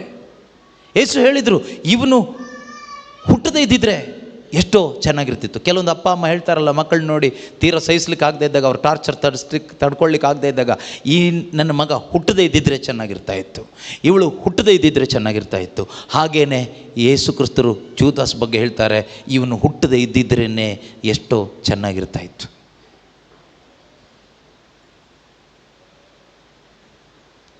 ಅದರ ಅರ್ಥ ದೇವರು ನಾವ್ಯಾರು ಹುಟ್ಟಬಾರ್ದು ಅಂತ ಬಯಸ್ತಾ ಇದ್ದಾರೆ ಅಂತ ಅಲ್ಲ. ದೇವರು ನಮ್ಮ ನಿತ್ಯ ರಕ್ಷೆಯನ್ನು ಬಯಸ್ತಾ ಇದ್ದಾರೆ. ನಾವು ನರಕಕ್ಕೆ ಹೋಗೋದು ಅವ್ರಿಗೆ ಇಷ್ಟ ಇಲ್ಲ. ನಾವು ಈ ಭೂಮಿಯಲ್ಲಿ ಹುಟ್ಟಿ ನರಕಕ್ಕೆ ಹೋಗೋದು ಅವ್ರಿಗೆ ಇಷ್ಟ ಇಲ್ಲ. ಅದಕ್ಕಿಂತ ಹುಟ್ಟದೇ ಇದ್ದರೆ ಚೆನ್ನಾಗಿರ್ತಾ ಇತ್ತು. ಈಗ ಹುಟ್ಟುಬಿಟ್ಟಿದ್ದೀವಲ್ವಾ, ಈಗ ನಾವು ನಿತ್ಯ ಜೀವ ಪಡ್ಕೋಬೇಕು.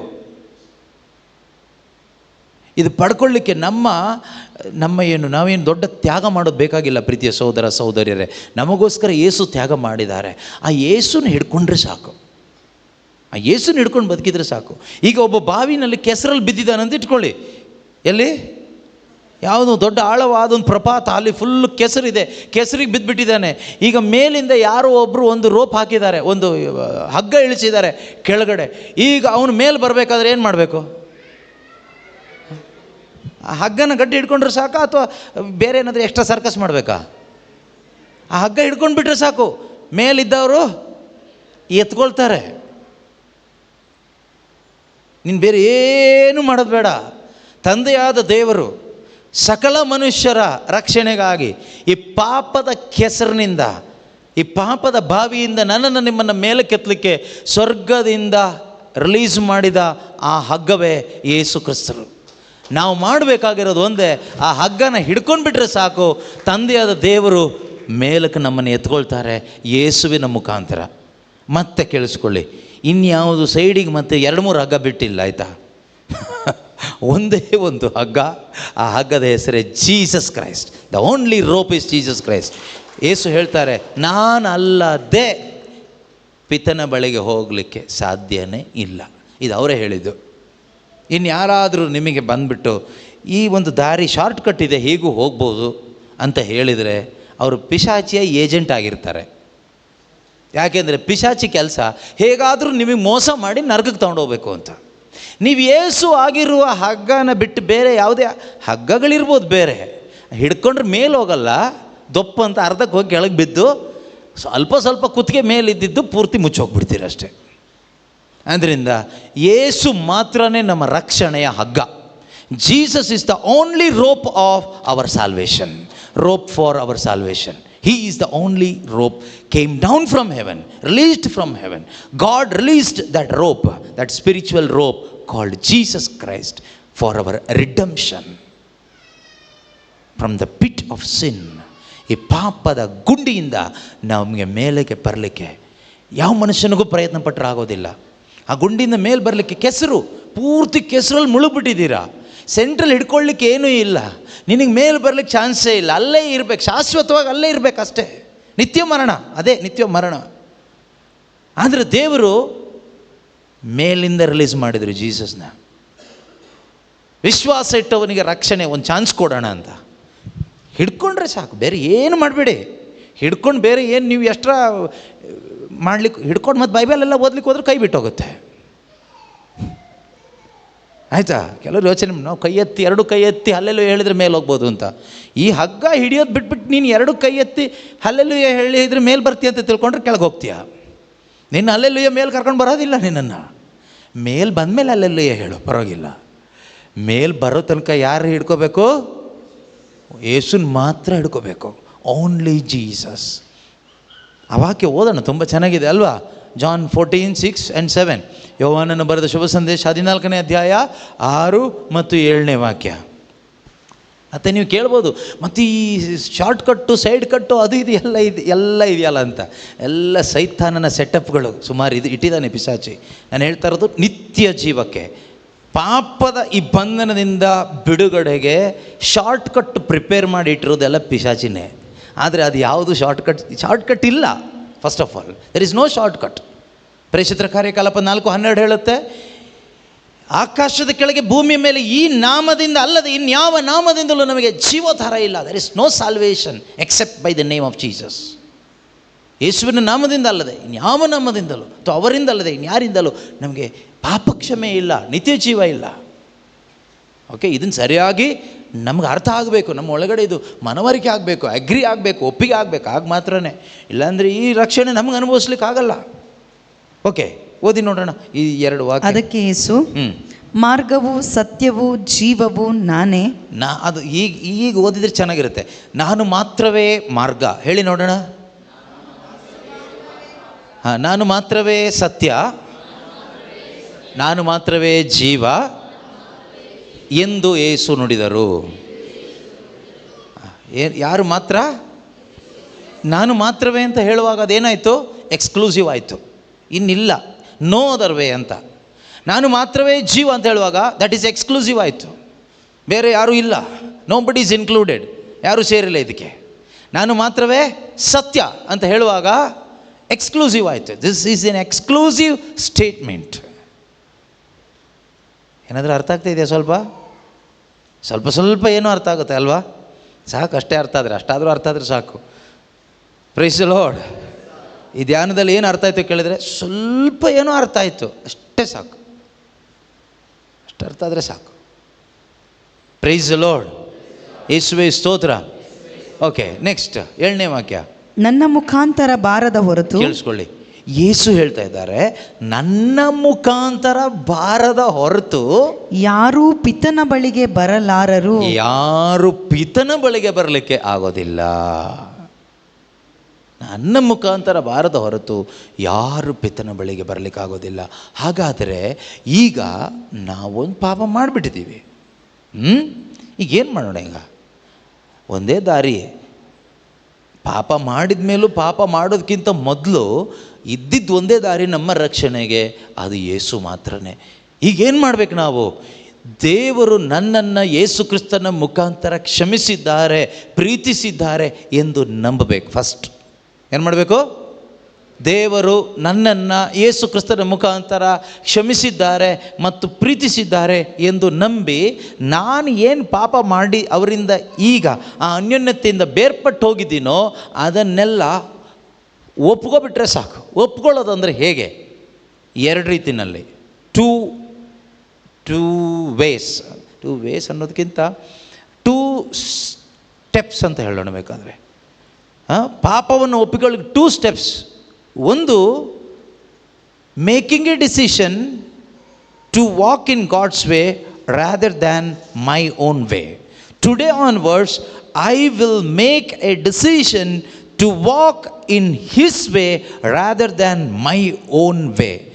ಇಂದಿನಿಂದ ನಾನು ನನ್ನ ದಾರಿಯಲ್ಲಿ ಹೋಗಲ್ಲ. ಇನ್ನು ಮುಂದಕ್ಕೆ ಒಂದು ಸ್ಟೆಪ್ಪು ನನ್ನ ದಾರಿಯಲ್ಲಿ ಹೋಗಲ್ಲ, ನನ್ನ ಆಲೋಚನೆ ಪ್ರಕಾರ ಹೋಗೋದಿಲ್ಲ. ದೇವರು ಏನು ಆಲೋಚನೆ ಕೊಡ್ತಾರೋ ಅದೇ ಆಲೋಚನೆಯಲ್ಲಿ, ಅವರ ವಾಕ್ಯದ ದಾರಿಯಲ್ಲಿ ನಾನು ಜೀವಿಸ್ತೀನಿ ಅಂತ ಒಂದು ಸಾಲಿಡ್ ತೀರ್ಮಾನ ಮಾಡೋದು. ಸೆಕೆಂಡ್ ಸ್ಟೆಪ್ ಏನು ಅಂದರೆ, ದೇವರ ಮುಂದೆ ನಾನು ಮಾಡಿದ ತಪ್ಪು ಒಪ್ಪಿಕೊಳ್ಳೋದು. I am confessing the sin which I have committed.